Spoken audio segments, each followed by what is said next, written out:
예, 오늘 한국엔젤투자협회의 고영화 회장님 모시고 스타트업 창업에 대한 얘기 해보도록 하겠습니다. 회장님 안녕하십니까? 네, 반갑습니다. 예. 회장님, 한국엔젤투자협회는 어떤 일을 하는 조직인가요? 저희 협회는 2012년도에 제가 출범을 했고요. 네. 초기 창업하는 분들이 네. 제일 애로사항이 이제 돈이에요. 돈. 예, 네. 창업을 할 때 네.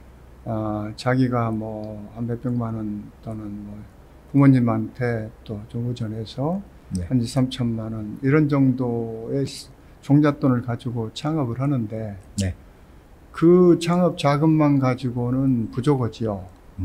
어쨌든 최소한 그 시제품, 프로토타입이라도 만들려면은 네. 최소한 2, 3억 정도의 돈은 필요합니다. 네. 옛날에 비해서 창업 자금이 그만큼 좀 줄어들었어요. 옛날에는 창업하려면은 뭐 공장도 지어야 하고 뭐 여러 가지 시설도 갖춰야 하고 하다 보니까 많은 돈이 들어갔지만은 네. 이제 인터넷 시대가 되어 가지고 뭐 적은 돈 가지고도 얼마든지 창업할 수 있는 그런 시대가 됐기 때문에 네. 한 2, 3억 정도의 자금이 필요한데 그 2, 3억 정도의 자금을 자체 조달하기는 어려움이 많죠. 그러니까 그 초기에 그런 그 아이디어와 기술만 가지고 있는 창업가들한테 아무 조건 없이 투자해 줄 수 있는 네. 그런 투자가가 필요하거든요. 그걸 이제 엔젤 투자자라고 그럽니다. 그 엔젤 투자자가 2012년만 하더라도 숫자가 한 500여 명이 안 됐어요. 예. 그리고 예. 투자 금액도 1년에 한 500억 정도에 그쳤거든요. 네. 근데 이제 미국을 따져보면 미국은 엔젤 투자자가 지금 한 30만 명이 있습니다. 그렇게 미국에. 많습니까? 예, 예. 엔젤 투자자가. 예. 그리고 투자 금액만 하더라도 한 30조 정도가 투자가 돼요. 엄청난 금액이군요. 예, 예. 근데 이제 우리나라는 12년도에 500억에 500명 정도밖에 안 됐으니까 네. 우리나라가 이 창업 생태계를 활성화하기 위해서 가장 급선무가 이 엔젤 투자자를 늘리는 것이 가장 중요한 일이었어요. 그래서 그 당시에 정부와 저희가 힘을 합해가지고 네. 이 엔젤 투자 생태계를 활성화하기 위해서 네. 협회를 만들고 네. 협회에서 한 일은 뭐냐면은 네. 엔젤 투자자들을 발굴해서 교육시키고 네. 육성시키고 엔젤 투자 네트워크를 만들어서 엔젤 투자자들이 실제로 투자를 하고 회수를 할 수 있는 그런 생태계를 만드는 일을 저희 협회가 시작을 한 거죠. 12년도에 해서 지금 10년? 10년 됐죠. 올해 네. 딱 10주년이에요. 처음 하실 때 뭐 500명에 뭐 500억 예. 규모였는데 지금은 많이 늘어났습니까? 지금은 이제 10,000명 정도 돼요. 그리고 엔젤 투자 금액도 한 1조 정도 됩니다. 소위 얘기하는 엔젤 투자자라고 하는 이제 뭐 회장님 말씀하신 엔젤 투자자의 정의 개인으로 봐야 됩니까? 뭐 기관으로 봐야 됩니까? 어떻게 그 구분을 보통 해야 됩니까? 개인을 이야기를 하죠. 엔젤 네. 투자자는 네. 자기 돈 가지고 자기가 투자해 주는 거죠. 네. 그걸 엔젤 투자자라고 그러는 거죠. 근데 지금 뭐 500명에서 뭐 그 정도로 늘어났다라는 그게 뭐 내부에 뭐 협회에서 집계하는 뭐 이런 게 있나 보죠? 그렇죠. 집계의 기준이 있죠. 그게 뭐냐면은 네. 엔젤 투자는 투자를 하게 되면은 네. 3천만 원까지는 소득공제를 해줘요. 네. 그 다음에 3천만 원까지는 100% 소득공제를 해주고, 네. 5천만 원까지는 70% 해주고, 3천에서 5천까지 구간. 예, 예. 그 70% 해주고, 네. 그 다음에 5천만 원 이상 넘어가면 50% 해주고, 예, 그런 소득공제를 해주는 제도가 있기 때문에 투자를 하는 사람들은 당연히 소득공제를 받으려고 그러겠죠. 네. 예, 그 금액을 산출해보면 한 1조 된다. 그러면 그 소득공제를 받기 위해서는 뭔가 자격을 득해야 되는 겁니까? 아니, 자격은 상관이 없어요. 없습니까? 예, 예. 그럼 제가 예를 들어서 그럼 투자를 제가 이제 뭐 소득이 좀 많아서 세금을 많이 내는 사람이라고 한다면 네. 어떤 기업에 이제 투자를 했어요. 네. 제가 공제를 받으려면은 어떤 뭐 상대 기업이 투자 회사가 뭐 벤처기업 인증을 받았다거나 뭐 이런 여러 가지 그 벤처기업 인증 받은 회사죠. 받은 회사에 내가 투자하면은 공제를 받을 수 있다. 그렇죠. 그런 의미에서 엔젤 투자자라고 얘기를 하는 것이군요. 네. 그러니까 이제 엔젤 투자자라는 것은 이렇게 20세기 초반에 네. 1920년대, 30년대에 뉴욕에 네. 브로드웨이에서 예술가들한테 투자해주는 사람들이 있었어요. 예술가들이 뭐 내가 뭐 오페라를 하나 만들고 싶다. 근데 오페라 만들려면은 돈이 들어가잖아요. 네. 그럼 그런 돈을 대주는 사람들을 엔젤 투자자라고 했다고 그래요. 거기서부터 이제 유래해가지고 예. 지금은 스타트업들한테 투자해주는 사람을 엔젤 투자자라고 그렇게 이야기를 합니다. 투자액이 그렇게 늘어난 것은 세금 혜택의 그런 제도적인 부분들이 가장 큰 겁니까? 상당히 크죠. 말씀하신 대로 2012년도 뭐 이전 뭐 이럴 때는 그런 혜택이 없었습니까? 없었죠. 저희 협회가 만들어져서 그런 시스템들을 저희가 도입을 한 거죠. 정부에 로비를 해가지고 건의를 해서 건의를 해가지고 이제 그런 부분들을 관철을 시킨 거죠. 그게 이제 그런 소득공제에 대한 것들은 언제 생긴 겁니까? 예, 그게 이제 2010 한 5년, 6년 이 정도 제가 정확한 그 연도는 모르겠는데 네. 아마 그 정도에서 시작하지 않았나 생각합니다. 그럼 지금 이제 회장님께서 말씀하신 그 엔젤 투자자들은 주로 이제 소득 구간이 높은 분들 위주로 많이 이루어져 있겠네요. 아무래도 소득이 뭐 여유 자금이 있는 사람들, 엔젤 투자라는 게 네. 주식 투자는 언제든지 현금화 시킬 수 있는 거잖아요. 그렇죠. 그런데 엔젤 투자라는 것은 현금화 시킬 수가 없어요. 투자가 되면은 네. 이 회사가 나중에 M&A가 되거나 아니면 상장이 되거나 그 둘 중에 하나가 아니면 돈을 회수할 수가 없어요. 네.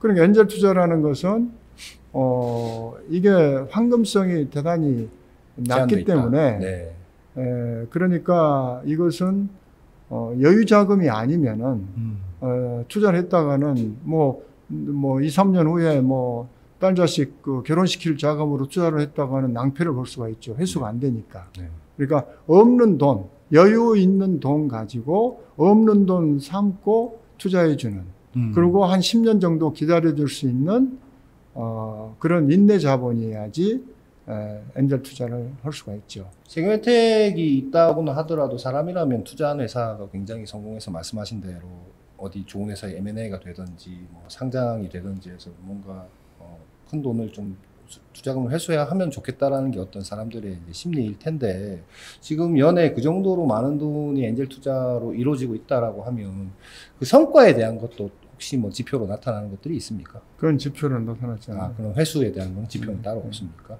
그리고 대부분의 사람들이 그런 회수를 해도 그걸 알리고 싶어 하질 않아요. 엔젤 투자협회가 생기고 나서 그런 세금 혜택이라는 제도도 도입되고 해서 국내 스타트업 생태계에는 뭐 긍정적인 영향을 많이 미쳤겠다고 평가하시죠? 그렇죠. 당연히 엔젤 투자자가 많아졌기 때문에 투자 생태계가 어쨌든 많이 활성화된 거죠. 회장님도 개인적으로 뭐 투자도 많이 하셨었습니까? 그렇죠. 저는 뭐 꾸준히 제가 한 20년 투자를 해왔으니까. 지금도 하시는 거예요? 지금도 하고 있죠. 개인적으로? 예, 개인적으로 계속 하고 있어요. 투자를 하실 때 주로 어떤 거를 봅니까? 회사에? 사람을 봅니다. 대표이사? 그러니까 대표이사가 제일 중요하고 네. 대표이사와 코파운더. 코파운더 같이 시작한 친구들. 예. 사람을 본다라는 건 구체적으로 어떤 제일 중요한 인성이죠, 인성. 인성이요? 예. 인성이 좋아야지 성공을 해요. 기술만 있다고 해서 성공하는 게 아니거든요. 그래요? 그러니까 네. 우리가 회수를 할 정도 되면은 최소한 상장을 해야 돼요. 상장을 하려면 최소한 뭐 몇십 명에서 몇백 명 정도의 직원을 모을 수 있어야 할 거 아니에요. 그리고 그 모은 직원들이 아주 유능한 직원들이어야지만이 상장이 될 수 있겠죠. 그럼 그런 유능한 인재들을 모을 수 있으려면은 내가 인성이 좋지 않으면은 그런 좋은 인재를 모을 수가 없죠. 사람이 안 따른다. 지금까지 대한민국 경제가 보면은 옛날에는 사람들이 돈을 번 사람들을 보면은 대부분 역량도 역량이지만은 정권과 얼마나 유착이 됐느냐에 따라서 돈을 많이 벌었단 말이에요. 네. 왜냐하면 그 당시에 독재 정권이었기 때문에 네. 권력을 쥐고 있는 사람들의 눈 벗어나면은 돈을 못 벌 수가 없죠. 이권을 따올 수도 없는 거고. 네. 그러니까 그때는 그런 유착 관계만 있으면은 그저 충성하는 직원들만 있으면은 얼마든지 사업을 성공할 수 있었는데 네. 지금은 정권하고 유착하고 돈 버는 사람은 없잖아요. 그렇죠. 그렇죠? 네. 지금은 돈을 어떻게 버느냐 하면 결국은 유능한 인재를 많이 모으는 사람들이 결국은 성공하는 거란 말이에요. 네. 근데 유능한 인재를 많이 모으려면은 네. 내가 인성이 좋지 않으면은 그 유능한 인재들이 나하고 함께 사업을 하지 않죠. 그러니까 제일 중요한 게 인성입니다. 그러니까 우선 성품이 좋아야 하고, 네. 그 다음에 두 번째는 리더십이 있어야 하고, 네. 그 다음에 나눌 줄 알아야 하고, 그다음에 뭐 역량이 출중한 건 당연한 거고. 회장님은 투자를 하시기 전에는 뭐 사업도 하셨던 걸로. 네, 사업을 했죠. 저는 뭐 젊었을 때부터 창업을 했으니까. 예, 직접 창업도 하셨고 예. 지금 이제 투자도 하셨고 뭐 회장님 뭐 네이버에서 이름 써보면 이제 뭐 정보들이 나오니까 보시는 분들 좀 참조를 하시면 좋을 것 같겠고 요즘 그 국내에는 그럼 창업 수도 많이 늘어난 거 아닙니까? 그렇게 투자액이 늘어났습니다. 많이 늘었죠. 네. 옛날에 비해서는 창업 생태계가 많이 좋아졌죠. 그러나 네. 아직도 부족하죠. 아직도 부족하다. 예, 그러니까 네. 이렇게 생각해 보세요. 우리 대한민국의 미래가 과연 어디가 있을까? 네. 지금 대한민국이 어쨌든 간에 국민소득 3만 5천 불을 넘어서는 선진국 대열에 들어섰는데 네. 지금 막상 고민은 우리 대한민국의 성장 동력, 성장 잠재력이 점점 약화되고 있다는 게 문제란 말이에요. 네. 그렇죠? 그리고 이 성장 잠재력이 약화되고 있고 성장 동력이 약화되고 있는데 과연 이 문제를 어떻게 해결할 건가? 그럼 그 부분을 지금 대기업을 보면은 그동안 대한민국의 어떤 경제를 리드해왔던 대기업들은 고용 없는 성장이에요. 그렇죠? 네. 그리고 그 경쟁력이 점점 더 약화되고 있어요. 그건 왜 그러냐면은 중국이라는 경쟁자, 또 중국 말고도 뭐 다른 나라들이 맹렬히 추격해 오고 있기 때문에 대한민국의 경쟁력이 그만큼 도전을 받고 있고 약화되고 있는데 그 미래의 성장 동력은 그러면 어디서 찾을 거냐? 대기업에서는 성장 동력을 찾기가 어려운 시절이에요. 네. 왜 그러냐면 지금 이 시대는 기술의 발전 속도가 엄청나게 빠른 시절이에요. 그러니까 옛날에 삼성이나 현대가 사업을 하던 시절에 비해서 지금의 이 기술의 발전 속도는 최소한 뭐 50배, 100배가 빨라졌어요. 그러니까 기술의 발전 속도가 이렇게 빠르다 보니까 대기업들조차도 못 따라와요. 그리고 대기업은 결정적인 문제가 뭐냐면은 이 의사결정 구조가 대단히 복잡해요. 그렇기 때문에 밑에 있는 젊은 직원이 좋은 아이디어나 기술을 가지고 사업을 하자 해도 그걸 결정하기까지 한 뭐 6개월에서 1년 이상 오래 걸린단 말이에요. 근데 시간은 기다려주질 않죠. 그 다음에 중견기업이나 중소기업들은 그런 그 기술도 없고, 그 다음에 돈도 없고, 인적 자원도 없어요. 그러니까 중소중견기업은 그걸 못 따라갑니다. 네. 그래서 전 세계적으로 모든 혁신은 다 스타트업들이 그 혁신을 이뤄내고 있어요. 전 세계적으로. 네. 그러니까 지난 100년의 변화보다도 앞으로 향후 10년의 변화가 훨씬 더 클 거라고 미래학자들은 예측을 하고 있는 거거든요. 네. 그러면 앞으로 10년 후에 대한민국의 미래 성장 동력을 과연 누가 만들 건가? 그것은 스타트업 외에는 방법이 없어요. 그러니까 창업 생태계를 활성화하지 않고는 우리의 미래는 저는 없다고 말씀을 드릴 수가 있습니다. 지금 창업 생태계 창업이 많이 늘었는데도 더 늘어야 된다. 지금 얼마만큼 늘었고 앞으로 얼마나 더 늘어야 된다고 보십니까? 뭐 숫자로 얘기하기는 좀 어려운 부분일 것 같긴 합니다만. 뭐 어렵죠. 그게 네. 어려운데 이렇게 생각하시면 돼요. 이스라엘이 지금 뭐 전 세계적으로 창업 생태계가 아주 활성화되어 있어요. 네. 그러니까 미국 나스닥에 상장된 회사 중에 미국을 제외하면 이스라엘이라는 나라가 제일 많아요. 그러니까 이스라엘이 1년에 이런 기술 벤처, 네. 기술 벤처를 1년에 한 700개 정도를 만들어요. 기술 벤처를, 예. 이스라엘이. 네. 근데 우리 나라에 비하면 인구가 한 6분의 1 정도 되죠. 우리나라에 비해서 인구가 6분의 1인 이스라엘이 기술 벤처를 1년에 700개를 만들어요. 한국은 얼마입니까? 한국이 1년에 한 700개 만들어요. 인구는 6배 많은데요. 예. 그러면 대충 계산이 나오죠. 네. 그럼 우리나라가 1년에 이런 기술 벤처를 최소한 뭐 5배만 하더라도 한 3,500개 정도는 만들어야 한다. 이게 거기 뭐 3,500개는 좀 많다 하더라도 네. 최소한 저는 2,000개는 만들어야 한다고 봐요. 2,000개는 예. 근데 지금 평균 한 700개 만들어. 그러니까 이걸 1년에 한 2,000개 정도 기술 벤처를 만드는 시스템을 네. 우리가 빨리 구축을 해야 한다. 어떤 시스템이 있을까요? 그러니까 이제 그것도 이스라엘에서 우리가 벤치마킹할 필요가 있죠. 그러니까 이스라엘은 그러니까 이런 기술 벤처를 키우는 그런 엑셀러레이팅 프로그램이 있어요. 그게 뭐냐면 팁스라는 거예요. 우리 지금 대한민국에 하고 있는 테크니컬 인큐베이팅 프로그램 포 스타트업이라는 팁스라는 제도가 이스라엘에서 우리가 벤치마킹해서 가져온 거거든요. 제가 뭐 벤처 생태계는 잘은 모릅니다만 굉장히 성공한 한국에서 또 시행해서 성공적으로 시행되고 있는 어떤 스타트업 육성 제도로 저는 알고 있거든요.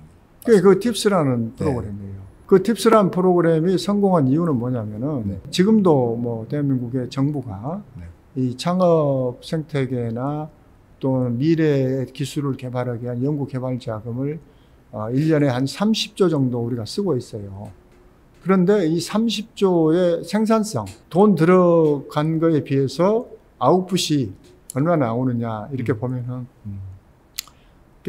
연구 개발의 성공률은 뭐 99% 정도 되는데 실제로 상업화되는 것은 20% 정도밖에 안 돼요. 근데 미국이나 유럽은 그 상업화되는 게 한 60, 70%가 상업화가 됩니다. 그러니까 미국이나 유럽은 우리보다 훨씬 더 성공률이 높죠. 우리는 게 돈은 많이 쓰는데 그 연구 개발의 성공률이 낮은 편이거든요. 그 말씀하시는 그 연구 개발, R&D 과제 이런 거 말씀하시는 거죠? 그렇죠. R&D 과제. 하여튼 뭐 연구 개발이라는 게 R&D니까 각종 다양한 연구 개발이겠죠. 근데 그 낮은 이유가 뭐냐면은 결국은 어떤 과제에다가 돈을 쓸 거냐. 그 판단을 지금까지는 관료나 교수분들이 했어요. 출연연 박사들이나. 근데 그분들은 사업에 대한 그런 안목이 좀 부족하지요. 연구하는 사람들이니까 시장이라는 부분에 대해서는 아무래도 좀 둔감하지요. 근데 그런 분들이 앉아서 그걸 결정을 했어요. 근데 어떤 부분에서는 또 그런 것이 필요할 수 있죠. 기초과학이나 이런 쪽은 그건 시장하고 상관이 없이 미래를 위해서 준비해야 할 부분은 있지만은 그러나 응용 산업에 있어서는 그런 연구 과제에 있어서는 시장의 판단이 대단히 중요한데 시장을 모르는 분들이 앉아가지고 그런 그 과제 선정을 주도해 왔기 때문에 성공률이 낮았던 거거든요. 근데 팁스가 성공률이 높은 이유는 그 R&D 과제 선정을 누가 하냐면은 투자자들이 하는 거예요. 투자자들이 먼저 이 R&D 과제는 앞으로 산업화되면은 시장이 커 미래가 있어. 이건 꼭 우리 사회를 위해서 필요한 거야. 그 부분을 투자자들이 결정을 하는 거죠. 요약하자면 팁스라는 그 팁스라는 프로그램을 운영하는 운용사들이 많이 있지 않습니까? 운용사가 81개가 있어요. 81개가 있는데 그 운용사 중에 하나가 어떤 기업에 투자를 하면 투자를 한 다음에 우리가 이 기업에 투자를 했는데 이 기업이 앞으로 가능성이 있으니까 정부에서 R&D 자금을 좀 지원해 주십시오 하고 추천을 해요. 그러면 우리 이제 그 팁스 운영사가 그 팁스를 모든 시스템을 운영하는 데가 우리 협회 엔젤 투자 협회입니다. 그러니까 우리 협회가 그 부분을 다시 심사를 해요. 그 투자자가 투자를 해주고 이 기업은 우리가 투자해주고 좀 키울 테니까 이 R&D 자금을 정부가 좀 지원해 주십시오 하면은 그걸 다시 우리가 심사를 해가지고 거기서 이제 한 80% 정도를 우리가 선정을 해서 R&D 자금을 지원하는 거죠. 얼마나 지원합니까? R&D 자금 5억하고 그 다음에 창업 지원 자금 1억 그 다음에 해외 마케팅 자금 1억 그래서 7억을 지원을 해줘요. 그거는 뭐 이렇게 갚아야 되는 돈입니까? 아니면 뭐 아니 안 갚아도 되는 돈이에요. 그냥 말 그대로 R&D 하고 사업화 자금을 쓰라고 쓰는 돈이에요. 그리고 5억의 그 R&D 자금을 성공하면은 조금 회수를 합니다. 성공할 경우에 실패할 경우에는 뭐 회수를 안 하는데 다 회수하는 겁니까? 아니면 뭐 아니 뭐 한 20% 정도 회수할 거예요. 그러니까 얼마 되지 않죠. 팁스를 시작한 지가 얼마나 됐습니까? 2013년도에 시작을 했어요. 그래가지고 이제 실제로 기업을 선정한 게 이제 2014년도부터 했으니까 지금 한 8년? 그러면 지금 81개의 팁스 운용사들이 어쨌든 추천권이 있는 것인 거죠? 그렇죠. 1년에 몇 개 정도씩 추천을 해야 됩니까? 보통 한 6, 7개 정도 해요. 한 개 운용사당? 한 개 운용사. 그러니까 많이 하는 데는 한 20여 개도 하고 적게 하는 데는 뭐 한 서너 개도 하고 두세 개도 하고. 스타트업 입장에서는 그 팁스 프로그램에 무조건 선정이 되기를 되게 바라겠네요. 그렇죠. 우리 대한민국의 스타트업들은 일단 첫 단계 네. 첫 단계로 어쨌든 팁스에 선정되는 게 네. 우선은 제일 중요한 일이죠. 그럼 이제 투자를 받을 때도 팁스가 운용사냐 아니냐도 되게 중요한 어떤 요인 될 수도 있겠네요. 그렇죠. 당연히 왜냐하면 팁스 운영사가 아니면은 이 R&D 자금을 받을 수가 없으니까 네, 팁스 운영사한테 투자를 받아야지 이 R&D 혜택을 볼 수 있는 거죠. 그러니까 추천이 돼서 선정이 되면 그 R&D 혜택을 받을 수 있다라는. 그렇습니다. 그러면 그 프로그램이 그렇게 시작해서 지금 이제 시간이 꽤 많이 흘렀단 말입니다. 네. 성과는 어떻습니까? 성과는 이제 지난 6월까지 네. 우리가 1,750개 회사를 발굴을 했어요. 1,750개 회사를 팁스 지정을 해준 거예요. 그 회사들은 아까 말씀하신 그 5억과 뭐 사업화자금 1억과 뭐 해외 기술자금 1억 그 금액을 그걸 받거나 받고 있는 중이거나. 받거나 받고 있는 중이거나. 예, 그게 이제 3년에 걸쳐서 나눠주는 거니까. 네. 예, 그렇게 해서 선정된 기업이 1,750개인데 네. 그 1,750개의 정부 R&D 자금이 토탈 들어간 것이 지금까지 들어간 게 약 한 8천억 정도 들어갔어요. 8천억이요? 예, 8천억. 네. 8천억 들어갔는데 후속 투자, 민간에서 후속 투자 받은 게 약 한 8조 한 7천억 정도 돼요. 10배 이상의 10배 이상의 그 후속 투자를 받아낸 거죠. 다 성장을 많이 했다라는 평균적으로. 그렇죠. 뭐 어쨌든 10배 이상의 투자를 받아냈으니까. 네. 그다음에 5년 실패율이 그러니까 5년 성공률, 5년 동안 생존할 수 있는 생존율이 92%가 넘어요. 그러니까 대부분 살아남은 게 한 8% 정도가 이제 실패를 한 거고, 92% 정도는 성공을 한 거죠. 실패라는 거는 이제 폐업하는 거를. 폐업한 거죠. 그 중간에 팁스 프로그램에 선정되기 위한 그 뭐 중간에 뭐 그러니까 뭐 뭐랄까요, 그 심사라고 해야 됩니까? 그 과정이 까다로우니까 또 좋은 기업들이 많이 들어와서 또 살아남았다고라고도 볼 수 있는 겁니다. 당연하죠. 그러니까 투자자들이 네. 내 돈을 내가 투자하는 거잖아요. 네. 그러니까 아주 정밀하게 보죠. 이 회사가 과연 미래에 살아남을 수 있느냐, 성공할 수 있느냐. 네. 그러니까 아주 정밀하게 그걸 보고 사람도 점검을 하고 그런 부분에 대해서 치밀하게 심사를 해가지고 투자를 하기 때문에 성공률이 높은 거죠.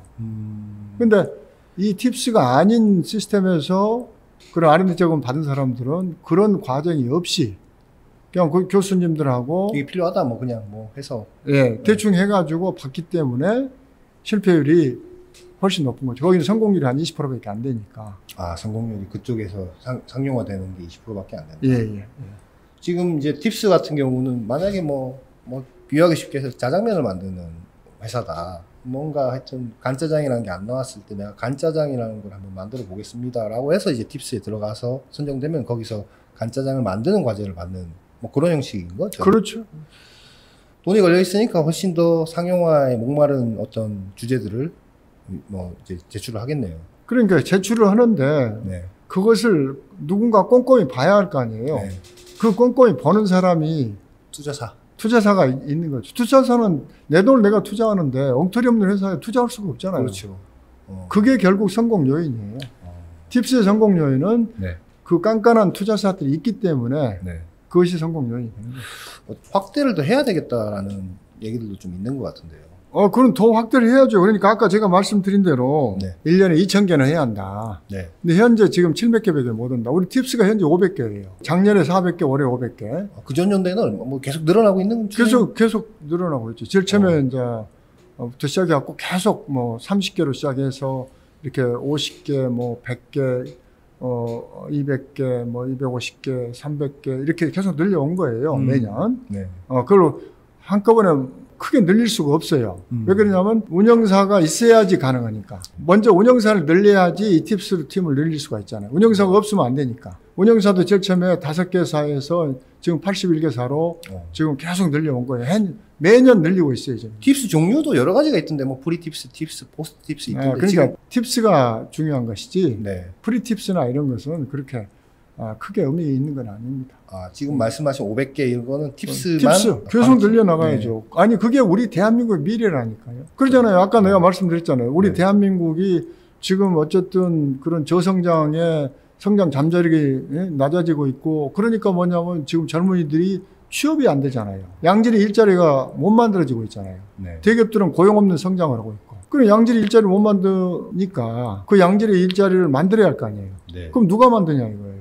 그것은 결국은 좋은 스타트업들이 나와서 좋은 기업을 많이 만들고 그래서 좋은 일자리가 만들어지고 그래야지 한국이 지속적 성장에 갈 거 아닙니까? 그 대한민국 미래는 이런 좋은 스타트업들이 많이 나와야지만이 대한민국 미래가 보장이 될 수 있다 이거죠. 그래서 스타트업을 늘려가는 거예요. 이게 전 세계를 리드해 나가는 미국이죠. 패권국이죠. 예. 예. 예. 그 미국의 패권국의 힘이 어디서 나옵니까? 실리콘밸리에서 나오는 거예요. 실리콘밸리에. 실리콘밸리에 활발한 창업 생태계가 있어서 네. 거기서 끊임없이 새로운 스타트업들이 만들어지고 거기서 혁신이 만들어지고 그게 세계를 주도해 나가는 거잖아요. 그러니까 대한민국도 마찬가지예요. 대한민국도 미래는 결국은 대한민국 우수한 젊은이들이 창업해가지고 좋은 기업을 많이 만들면은 네. 그러면 그게 우리 대한민국 힘이 되는 거예요.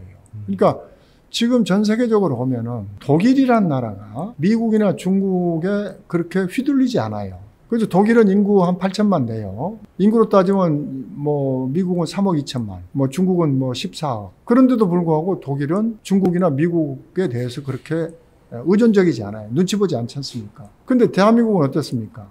대한민국은 지금 미국하고 중국 눈치 보느라고 정신이 없잖아요. 네. 그러면 독일은 왜 그렇게 자존할 수 있는 거고 한국은 왜 눈치를 봐야 하는가? 그게 뭐냐면 기술력의 힘이에요. 독일의 기술력의 핵심이 뭐냐면 히든 챔피언이에요. 독일의 그런 강소 기업들이 많은 거예요. 이 강소 기업이라는 게 뭐냐면은 매출액 한 5천억에서 5조 정도 되는 회사들. 매출액 5천억에서 5조 정도면 중견 기업이에요. 뭐 삼성전자는 뭐 몇백조 되는 기업이니까. 대기업, 현대만 하더라도 몇십조 되는 거고. 근데 여기는 한 5천억에서 5조 정도 되는 기업 중에서 자기 산업 분야에서 1, 2등 가는 기업이에요.